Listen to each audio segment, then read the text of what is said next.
अस्सलाम वालेकुम। Future plans की एक और वीडियो के साथ आप लोगों का मेजबान रिजवान शाह आपकी खिदमत में हाजिर है। आज की वीडियो बहुत इंपॉर्टेंट है। आज 2022 और 23 का जो दौर है फाइनेंशियली तौर पे बहुत ही सख्त दौर है और पाकिस्तानी जो middle class, upper middle class और लोअर मिडिल क्लास और खासकर वो पाकिस्तानी जो जॉब होल्डर है, महंगाई में पिस चुके हैं, उनको समझ नहीं आ रही कि वो इतनी बढ़ती हुई महंगाई के साथ अपने आप को, अपनी फैमिली को, अपने घर को कैसे लेके चलें।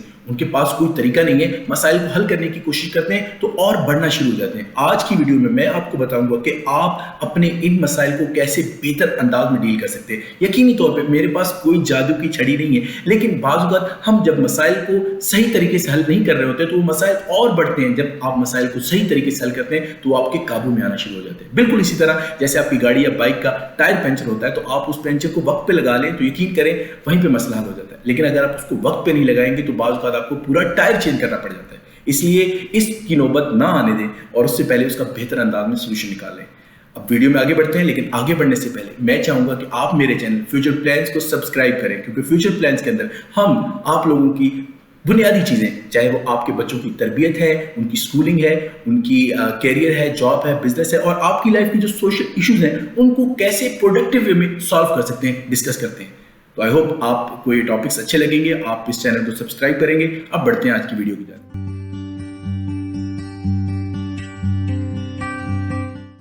दोस्तों, अब आपको बताता हूं कि वो कौन सी टिप्स हैं और सॉल्यूशन हैं जिनकी मदद से आप अपनी पर्सनल और फैमिली लाइफ के इश्यूज को बेहतरीन अंदाज में टैकल कर सकते हैं और उनका बेहतरीन सॉल्यूशन निकाल सकते हैं। मेरे पास सॉल्यूशन के लिए जो टिप्स हैं वो मर्द और खवातीन दोनों के लिए और आखिर में एक जेन्युइन टिप है जो आप दोनों हजरात के लिए। लेकिन सबसे पहले मर्द हजरात के लिए। पहले नंबर पे, आप घर से बाहर रहते हैं, आप घर के अंदर रह के काम नहीं करते, आपकी खवातीन 24/7 घर के अंदर मौजूद होती हैं। इसलिए घर के जो मसले हैं उनमें आपकी इनपुट से ज्यादा आपकी खवातीन की इनपुट बहुत जरूरी है। वो आपके घर के हर मसले को बहुत ही करीब से देखती हैं और बहुत अच्छे अंदाज में उस पर तजिया कर सकती हैं। तो अगर आपने जो घर के इश्यूज रिजॉल्व करवाने हैं, आपकी खवातीन की इनपुट बहुत जरूरी है ताकि आपको पता चले पहले नंबर पे कौन सी चीज करनी है, दूसरे नंबर पे कौन सी करनी है, तीसरे नंबर पे कौन सी करनी है।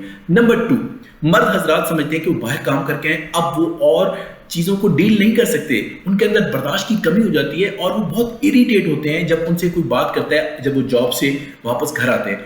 अरे बाबा, ऐसे काम नहीं चलेगा। आपकी खातून जो 24 घंटे आपके घर में मौजूद है, उन्होंने घर की बहुत सारी चीजें नोट की हैं, वो आपसे डिस्कस करना चाहती हैं। उसके लिए आपके अंदर अच्छी लिसनिंग स्किल्स होनी चाहिए, आपको अच्छा सामे बनना पड़ेगा। अगर आप अच्छे सुनने वाले नहीं हैं, जल्द गुस्से में आ जाते हैं, तो यकीन करें आपके घर के मसाइल भी हल नहीं होंगे, आपके घर में माहौल भी ठीक नहीं होगा।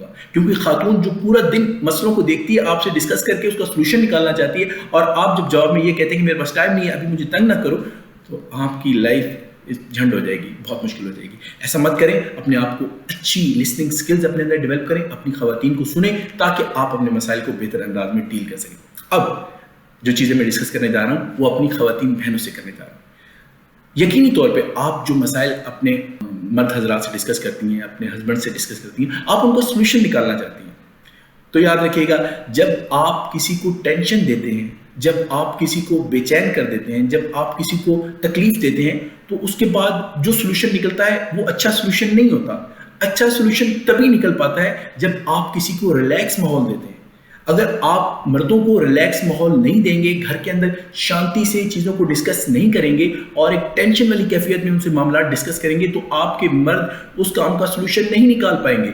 बल्कि टेंशन जब आप अपने मर्द हजरात को देंगे, उसका नतीजा ये होगा कि बाज़ औक़ात वो फिजिकली खुद को नुकसान दे देंगे। फिजिकली मतलब हो सकता है वो ब्लड प्रेशर के मरीज हो जाएं, हो सकता है वो दिल के मरीज हो जाएं, हो सकता है खुदा न खास्ता कुछ और उनके साथ इशू हो जाए। तो इसलिए मसला ज़रूर डिस्कस करें, लेकिन प्रोडक्टिव वे में डिस्कस करें कि इसका सोल्यूशन क्या करना है, ना कि किसी को लान तान करके, किसी को टांट करके और प्रेशराइज करके, ताकि जो अच्छे तरीके से सोल्यूशन निकल सकता है वो भी ना निकले।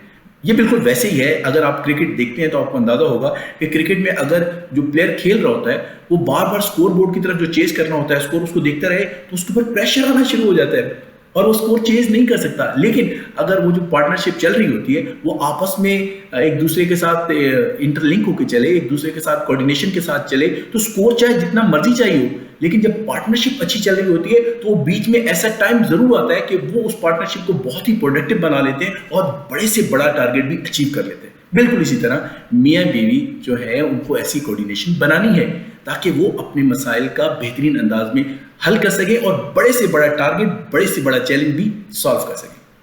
दूसरी बात जो मैं खवातीन से कहना चाहूँगा, आप समझते हैं कि आपके मर्द बात चीज़ों में प्रॉपर काम नहीं कर रहे और आप समझते हैं कि शायद आप बात चीज़ों में बहुत अच्छा परफॉर्म कर सकती हैं, तो पहले नंबर पे अगर आप ये समझती हैं कि आप किसी चीज़ को बहुत अच्छे तरीके से हैंडल कर सकती हैं, कोई अच्छी जॉब कर सकती हैं, तो आपको आगे बढ़ना चाहिए। आपको आगे बढ़ के अपने घर वालों से बात करनी चाहिए। आप अगर कोई जॉब करना चाहती है, कोई बिजनेस करना चाहती है, कोई आपके पास आइडिया है, तो उसको आगे पहुंचाएं। और मर्द हज़रात से ये कहूँगा कि आप अपनी खवातीन को मौका दें। आप अगर खवातीन को मौका नहीं देंगे, आप उनको बस एक खास माहौल में रखने की कोशिश करेंगे, तो आपके मसले हल नहीं होंगे। हो सकता है कि आपकी खवातीन की इन्वॉल्वमेंट से जो प्रैक्टिकल लाइफ के आपके इश्यूज हैं वो और आसानी से डील होना शुरू हो जाए। तो अपनी खवातीन को मौका दीजिए। जब आप उनको मौका देंगे, मार्जिन देंगे, हो सकता है नहीं बल्कि प्रूव हो चुका है कि वो आपसे बेहतर काम करके भी दिखाएंगे।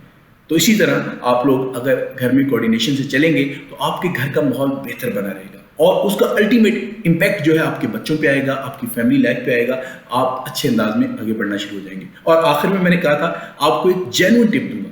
तो दोस्तों, एक बात तो हमेशा याद रखिएगा कि लाइफ में मुश्किलात तो आती रहेंगी।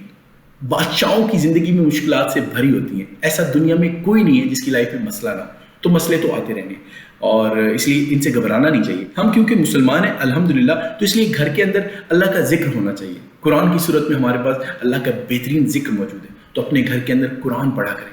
उसकी अपनी एक बरकत है और उसको पढ़ने से आपकी बॉडी के ऊपर जो असरात पड़ते हैं, आपके दिमाग पे, आपके दिल पे जो असरात पड़ते हैं, यकीन करें वो पूरे घर के माहौल को बहुत पुरअमन बना देते हैं। और दूसरी बड़ी चीज़, घर में नमाज पढ़ा करें। अपनी खवातीन को घर में नमाज का कहें, आप मस्जिद में जाके नमाज पढ़ें, ताकि आपके बच्चे जब आपको देखें तो घर का माहौल इससे बहुत चेंज हो जाता है। कुरान पढ़ने से, बाकायदा नमाज पढ़ने से आप अंदाज़ा नहीं लगा सकते। अगर आपको इस बात पे यकीन नहीं आ रहा तो उसको करके देख लें। सिंपल ये कहूँगा। बाज़ लोग इस लेवल पे कहते हैं इससे क्या होगा, आप सिर्फ करके देख लें, और वो भी सिर्फ 3 हफ्ते आप करके देखिएगा। चौथे हफ्ते आपको इस चीज़ का इम्पैक्ट मिलना शुरू हो जाएगा और आपकी लाइफ और बेहतर हो जाएगी। लाइफ में सुकून आ जाएगा। लाइफ में एट द एंड जाके आपको पता चलता है कि सुकून ही बहुत बड़ी नेमत है, बाकी सारे मामला तो ऊपर नीचे होते रहते हैं। आई होप आपको मेरी ये वीडियो अच्छी लगी होगी। अब आप इसको लाइक भी करेंगे, चैनल को सब्सक्राइब भी करेंगे। आपसे होगी दोबारा किसी और वीडियो में मुलाकात। अपना ख्याल रखिएगा।